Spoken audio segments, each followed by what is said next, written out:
Mr. Joko Widodo, President of Indonesia. Your Excellency, you have the floor.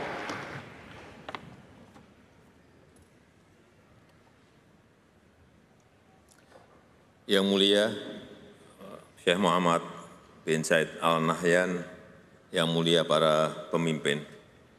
Posisi Indonesia sudah jelas, membangun Indonesia yang resilient, prosperous, sustainable, and inclusive economy.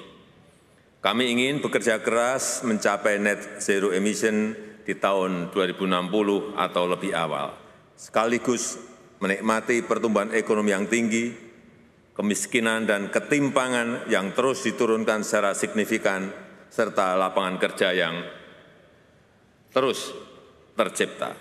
Saya yakin banyak negara berkembang mempunyai posisi yang sama dengan Indonesia. Tetapi agenda ini tidak bisa dilakukan oleh masing-masing negara. Perlu kerjasama yang kolaboratif dan inklusif berupa aksi-aksi nyata untuk menghasilkan karya-karya nyata. Itulah yang harus kita capai di COP28. Yang mulia, dengan segala keterbatasan, Indonesia terus menurunkan emisi karbon. Antara tahun 2020 tahun 2022, Indonesia berhasil menurunkan emisi karbon sebesar 42% dibandingkan dengan perencanaan business as usual tahun 2015. Kami juga bekerja keras untuk memperbaiki pengelolaan forest and other land use (FOLU) serta mempercepat transisi energi menuju energi baru terbarukan. Dalam hal pengelolaan FOLU, Indonesia terus menjaga dan memperluas hutan mangrove serta merehabilitasi hutan dan lahan. Deforestasi juga berhasil diturunkan pada titik terendah dalam 20 tahun terakhir. Pembangunan persemaian juga kita lakukan dalam skala besar dengan kapasitas total sekitar 75 juta bibit per tahun juga sudah mulai efektif berproduksi. Dalam hal transisi energi, kami menempuh Indonesian Way of Just Energy Transition toward 2030, mempercepat pengembangan energi baru terbarukan serta menurunkan penggunaan batu bara.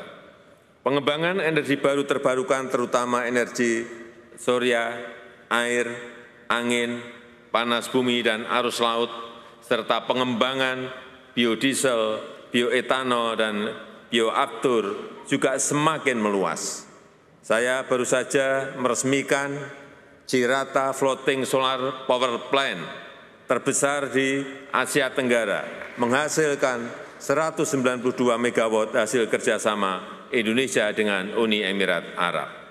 Yang mulia, semua upaya tersebut membutuhkan pembiayaan yang besar.